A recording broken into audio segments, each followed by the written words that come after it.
The CBC began in 1936, and I joined the domestic service in 1953, coming from Montreal, where I had been for 9 years in the international service. Now the CBC began because there was a Broadcasting Act and a great debate, and it was decided that Canada needed a public broadcaster because the private broadcasters, who were sprinkled across the country, we are talking about radio, of course, were not serving the national interest in the sense that the politicians and the leaders of opinion thought was necessary. And in many ways it was modeled on the BBC, where this great debate had taken place in the 20s, and where the BBC had become a national institution. In fact, it was almost as solidly established as the monarchy. So the leaders of opinion in Canada, without any serious challenge, it was a conservative government that began the CBC, that it was considered to be a very important, essential thing. Okay, we started. When I arrived in Toronto in 1953, what did I see? And my own department, which was the Department of Talks and Public Affairs, and which administered the spoken word other than news. It was in charge of interpretation, explanation, documentaries, analysis. It was meant to explain to Canadians what the world was about. And it was a necessary complement to the news department, which reported the news, which had to be built up, and there was a Canadian press. That's another story. I was not with the news. I was not in journalism in that sense. I was not in the news department. I was in public affairs. Very important department. It was an important department because it was the guardian. I'm making fun of it, but it's really what it was. Guardian of virtue.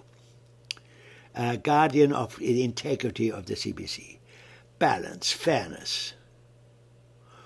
The essential democratic virtues, what in a free society was considered essential. That one would be free from pressures of any kind, outside interests, commercial interests, the government, free from government interference, that we were autonomous. We were a crown corporation, we were not part of the government. Very important. So there we were, and there were a number of people, number of producers, or whatever you want to call them, program organizers, executive producers, who each had a special kind of field of expertise. There was, for example, Robert Weaver, who looked after literary matters and who was a great patron of writers, needy writers, and most writers are needy, and who promoted young talent such as Alice Munro when she started writing. It was Weaver who pushed her and encouraged her. And then there was Mordecai Richler in Montreal, and they came, and Bob Weaver was buying short stories from them and putting them on the air. It was very, very important for a whole generation of Canadian writers who otherwise would have, I don't want to overdo it, would have had a much harder time. All this, CBC was also very important in music, commissioning, I had nothing to do with that, but that's another department. Commissioning composers, commissioning works, paying for them. And in drama it was quite extraordinary, mainly because of Andrew Allen, who had assembled around him a number of writers and actors who performed new plays, Canadian plays, also the classics, Shakespeare, and that was a national theatre. That was before Stratford or anybody. Many thousands of Canadians would have never had any chance to hear a Canadian play or a play of any kind. And then there was Couchiching. Our department administered the annual conference every August, which had already been established, and the YMCA played a role in this. The CBC picked it up, put it on the air every summer for 1 week, in August, for 1 hour during the weeknight, for 5 consecutive nights. And it was the first time that many people, mainly outside the big cities, became acquainted with great ideas, political ideas, the things that were going on around the world, not only in Canada. And it was the CBC who managed this, who financed this, and it was at that time quite still possible to import people from Europe for the purpose of participating in the Couchiching Conference. And all this was this was the golden age. In a sense, there was no competition. Nobody else did this. This was public broadcasting. It was considered. It didn't have a mass audience, and of course, ratings had not been invented. But we wouldn't have worried us very much if we had found out that only, whatever it is, I don't want to use numbers, but only a relatively small number of it. And we made fun of this kind of that we don't really mind as long as they are in the cabinet or in leading positions in the universities. If those people, you see, we were not ashamed to be elitist. The word which, by the way, nobody knew, it was not used, because we thought of ourselves as setters of standards. We, that is, the department, talks and public affairs, under Frank Pierce, who was a great figure, a great leader, we thought of ourselves as building something that had inherent merit that was important. Now, all this was really accepted by the general public. As far as we were not attacked. I mean, the private broadcasters would attack us, and there were attacks in Parliament from time to time when a play was on the air with bad language or something.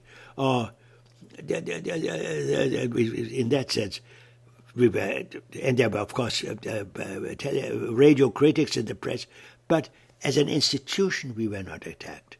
It was accepted. The question arises whether the CBC would ever have been created if it had been put to the Canadian public in a referendum. Maybe not. It was I'd hate to say this, but it was the established order, the ruling classes, the opinion makers, the people on top who believed in it. Same thing in England, at first. There was Lord Reith. I mean, for our ideas nowadays, it was considered incredibly patronizing. It was all very, very ambitious intellectually. But it was the public broadcasting, and it was elitist, of course. It had an educational function. It had a spiritual function of a sort, uplift. And we, in a Canadian context, believed in the very similar things. Now, to think of this, I don't want to overdo this, but it seems kind of absurd now that we could have thought of ourselves as being kind of having a divine right to established standards, sports standards, our standards, what we thought good, the way we had been brought up, that it was kind of presumptuous, it seems to us now, because between that age, in the 50s, we are now talking about the age of Mackenzie King and Eisenhower, between that age, the age when I began in my broadcasting career in the domestic service, and today, there had been a revolution. And the revolution was in the 60s. We, people who are of a certain age, have in fact lived through a revolution. And the revolution was the 60s. And the world which I have just described, the world of broadcasting in the 50s, was the pre-revolutionary age. And it is very important to realize that this was the golden age and that we are now living in a different world.